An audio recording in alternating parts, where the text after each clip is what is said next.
आपका नेशन सामना न्यूज़ 24 में। इस वक्त हम खड़े हैं प्रभाग 10 मीरा रोड महानगर पालिका के चुनाव के दौरान। इस क्षेत्र में हम जानने की कोशिश करेंगे भाजपा के उन नेताओं से जो कि उम्मीदवार है उस चुनाव में, कि आखिरकार इस क्षेत्र की सबसे बड़ी समस्याएं क्या हैं, यदि वो जीत कर आते हैं तो लोगों को उनका लाभ कैसे और कितने समय तक में पहुंचाएंगे। तो आइए हम बात करते हैं प्रशांत केड़ेस्कर से और जानने की कोशिश करते हैं अनीता दीपक सावंत से कि आने वाले चुनाव में जो वो प्रचार कर रहे हैं तो जीत कर आने के बाद वो जनता को अपने काम की क्या सबसे पहले सौगात देंगे। प्रशांत जी, आपका स्वागत है नेशन सामना न्यूज़ 24 में। जिस तरह से मीरा भाईंदर महापालिका का चुनाव चल रहा है, वहीं सब नेता लोगों के लिए बड़े बड़े आश्वासन दे रहे हैं, बड़े बड़े कार्य बता रहे हैं। वहीं भाजपा आने वाले वक्त में लोगों को क्या संदेश देना चाहेगी और कार्य को किस तरह करेगी? सर धन्यवाद। पहली बात तो आप यहाँ आए, आपने अच्छा सवाल किया, आपने इस वार्ड की, इस प्रभाग की तकलीफ़ के बारे में जानने की कोशिश की। और हमारे लिए ये प्रभाग नया है। लोग आश्वासन देते हैं, वो आश्वासित है, हम लोग उसमें से नहीं है। हम भाजपा ही है, हम करके दिखाते कि पिछले 2.5 साल से हम कर ही रहे। मैं खुद कॉरपोरेटर था, मैं जिस प्रभाग से था वो प्रभाग पहले इससे लो लाइट एरिया था जहाँ पे पानी भरता था। सेम एज इट इज़ वो एरिया यहाँ पे भी है। यहाँ पे भी लोगों के घर ऐसे हैं जहाँ पे बरसात में पानी भर जाता है, उनके फर्स्ट फ्लोर तक पानी आ जाता है, ऐसे घर है। अगर इनको ड्रेनेज लाइन इनकी जो है वो अगर स्ट्रेट हम कनेक्टिविटी दे देवे तो वो काम सॉल्व हो सकता था। लेकिन आज तक यहाँ पे जो उपस्थित नगर सेवक है उन्होंने वो चीज़ का ध्यान नहीं दिया। उनको अपने कुछ काम से मतलब था या कौन से प्रभाग से और कौन से उनका मोटिव क्या था वही समझ में नहीं आया। कि मैं जब यहाँ पे आया हूँ इस चुनाव प्रक्रिया में, जब मुझे यहाँ पे हमारे भारतीय जनता पार्टी ने नियुक्ति की गई है कि आप यहाँ से चुनाव लड़ोगे, तब मुझे ध्यान में आया कि इस प्रभाग में कोई किसी भी प्रकार का विकास हुआ नहीं। शायद मेरे ख्याल से विकास तो उनका ही हुआ होगा, बाकी प्रभाग का विकास हुआ नहीं है। ज़रूरी है इस प्रभाग में सबसे पहले कि पानी का निकास होना, क्योंकि बरसात में यहाँ पे सब मिडिल क्लास के लोग रहते हैं और ये इमारतें जो बिल्डिंगें हैं वो बहुत पुरानी है और पुरानी इमारतें होने की वजह से वो उनकी हाइट बहुत नीचे है तो पानी वहाँ बन जाता है। सबसे बड़ी बात वो है कि वो पानी का निकास जब हो जाएगा तब यहाँ की लोगों की सबसे बड़ी तकलीफ है वो समाप्त हो जाएगी। हाँ सर, जिस तरह के चुनाव आ रहा है तो नेता अक्सर लोगों के पास जा रहे हैं, तो वहीं आप लोगों से जुड़ने के लिए कौन कौन से रास्ते अपना रहे हैं? सर अभी आपको तो पता है पूरा देश, पूरा राज्य मोदीमय हो गया है। क्यों हुआ है ये भी पता है, क्योंकि विकास की तरफ उनकी रेल चल जो है वो विकास की तरफ हो रही है।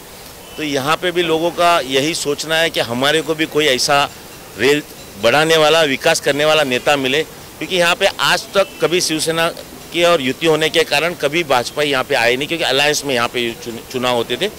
अब यहाँ पे भाजपा जब आए हैं तब लोगों की एक उम्मीद जागी है। लोगों का कहना है कि हम चाहकर भी कमल को वोट नहीं कर सकते थे, क्योंकि कमल का निशान वहाँ पे बैलेट मशीन में नहीं रहता था। अब उनकी उम्मीदें जागी है कि ताकि हमारे लिए भी कोई आए, हमारी भी कुछ तकलीफें है वो जो सॉल्व करे। तो लोगों का हमारे प्रति जो लगाव है और मोदी जी ने जो कार्य किए हैं, फडणवीस जी का जो सहकार्य है, उसके वजह से हमें लगता है कि हमें चुनाव यहाँ से एकदम जीत जाएंगे।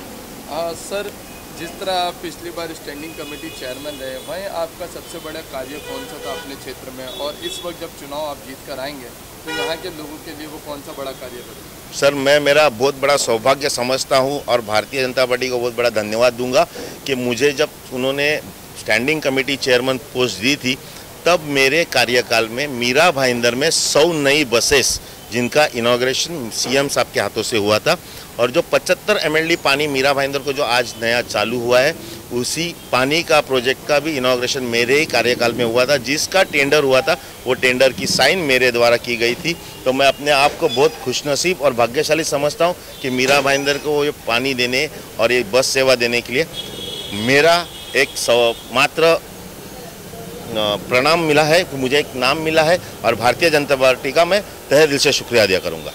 और इसी प्रकार से इस क्षेत्र में भी जिस प्रकार मैं इससे पूरा पहले 14 नंबर क्षेत्र में से लड़ा हूँ, उस क्षेत्र की जितनी समस्या थी सब हल कर दी थी। 1 साल मुझे लगा सिर्फ समस्या हल करने के, 4 साल मेरे को तकलीफ ही नहीं हुई वहाँ के लोगों को तकलीफ देने की या उनकी तकलीफें सुनने की। मुझे लोगों ने कभी तकलीफें बताई ही नहीं, क्योंकि वहाँ पर तकलीफें ख़त्म हो गई थी। इसी तरह मैं यही कोशिश करूँगा कि इस बार यहाँ से चुन के आ जाऊँ और मेरे साथ में अनीता जी है, मिलन जी है, उसके बाद उषा करकेरा जी है, हम लोग 4 जन का पैनल है। मैं चारों जन को पैनल के साथ में मिलके हम लोग ये प्रभाग जीत के आएंगे और इस प्रभाग को मीरा भाईंदर के हर प्रभाग से अच्छा प्रभाग बनाने की कोशिश करेंगे। अच्छा, पहले तो आपका धन्यवाद। बाद में स्वच्छता अभियान है, इधर बहुत गंदगी है, वो अभियान हम हरावेंगे। दूसरी बात, वो पानी जो है बहुत जगह पे पानी जम जाता है, वो पानी की समस्या भी हम सॉल्व करेंगे।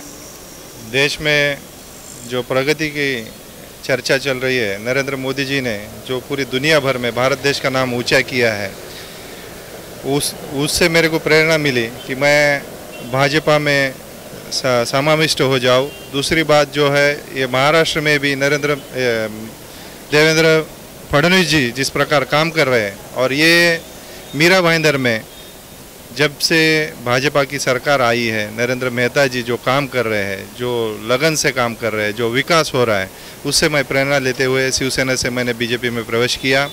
और ये प्रभाग में मैं यहाँ पे 2000 से यहाँ पे मैं रहवासी हूँ। ये प्रभाग की सब समस्याएं मैं जानता हूँ। शिवसेना के पहले यहाँ पे कांग्रेस के कारपोरेटर थे जो कि महापौर रह चुके हैं। उसके बाद फिर प्रभाग में बदली हो गया, फिर शिवसेना के 2 कारपोरेटर आए।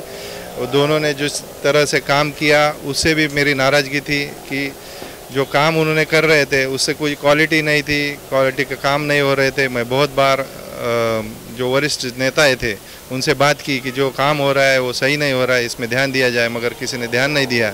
और आखिरी में वो समय आ गया कि मुझे मेरे में परिवर्तन करने का टाइम आ गया और मैंने वो परिवर्तन कर लिया। तो सबसे बड़ी समस्या ये है कि लास्ट के 5 साल में जो शिवसेना यहाँ पे शिवसेना के स्टैंडिंग कमेटी के चेयरमैन इस बेल्ट से इस प्रभाग से रह चुके हैं, आमगांवकर जी, उन्होंने इस प्रभाग पर बिल्कुल भी ध्यान नहीं दिया है।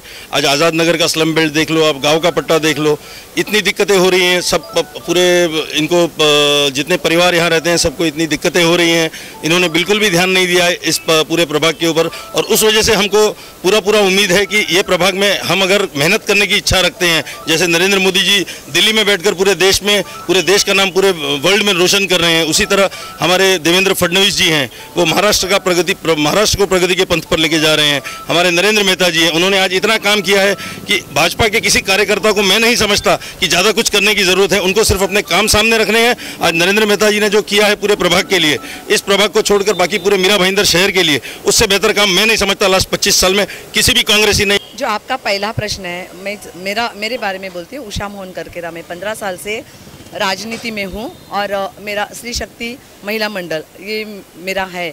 उसमें मिनिमम 600 लेडीज़ है उसमें, और उनके लिए मैंने बहुत सारे काम किए हैं, प्रयत्न किए हैं। मेरा एरिया जो पड़ता है गोल्डन नेस्ट और उसके आगे का जो रिद्धि सिद्धि, उसके बाजू का जो गोल्डन ईगल, इस एरिया में मैंने बहुत सारे काम किए। 8 इंच पाइप की लाइन साधारणतः जब म्हात्रे सर मेयर थे उस वक्त में मैंने लाया है। और उसके बाद में वहाँ के स्ट्रीट लाइट्स, वहाँ के रोड, वहाँ की 600 लेडीज़ लोगों को मीरा भाईंदर पालिका से फ्री में एजुकेशन दिया है मैंने। तो आपको मालूम है अभी कांग्रेस की परिस्थिति जो है उसमें मैं रह के कुछ नहीं कर सकती हूँ। तो मेरे फ्रेंड और जो हमारे आमदार है नरेंद्र मेहता जी, इन्होंने मुझे सहायता किया और उन्होंने मुझे बुलाया, तो मुझे बहुत अच्छा लगा। और सही में वो एक बहुत अच्छे आमदार है जिन्होंने मुझे खाली इतना ही कहा था, उन्होंने कहा आप हमारी पार्टी से जुड़ जाओ। मैं उनके पार्टी से जुड़ गई। ना मैंने टिकट के लिए बोला था, ना उन्होंने मुझे टिकट के लिए बोला था, लेकिन मेरा रिकॉर्ड उन्होंने निकालने के बाद में मुझे टिकट के लिए बोला, तो मैं बोली एकदम खुश हो गई कि मुझे कुछ करने का मौका मिल गया करके। तो मैं ये रोड जो बार खड्डे बारिश में बड़े पड़ते थे, गाड़ी चलने का प्रॉब्लम था सब, आज नरेंद्र मेहता जी ने इस क्षेत्र में क्या पूरा भाईंदर में सीमेंट कंक्रीट के रोड बनाना चालू कर दिए कि आने वाले 20 साल में ये रोड खराब नहीं होंगे। जो रोड के पीछे बनाने से ज़्यादा तो रिपेयर का खर्चा होता, तो आज 20 साल की गारंटी में कभी वो रोड खराब नहीं होंगे। वो बहुत अच्छा काम किया।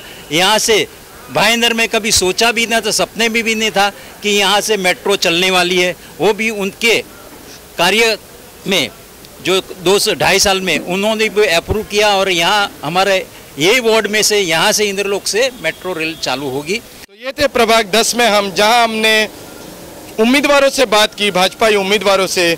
वह उनका साफ तौर से कहना है कि देश में जिस तरह नरेंद्र मोदी काम कर रहे हैं, वहीं महाराष्ट्र में देवेंद्र फडणवीस काम कर रहे हैं, मीरा भाईंदर में नरेंद्र मेहता काम कर रहे हैं। आने वाले वक्त में यदि जीतते हैं तो ये चारों लोगों के लिए काफ़ी काम करेंगे। कैमरामैन मोइन के साथ मैं फुरकान खान, नेशन सामना न्यूज़ 20।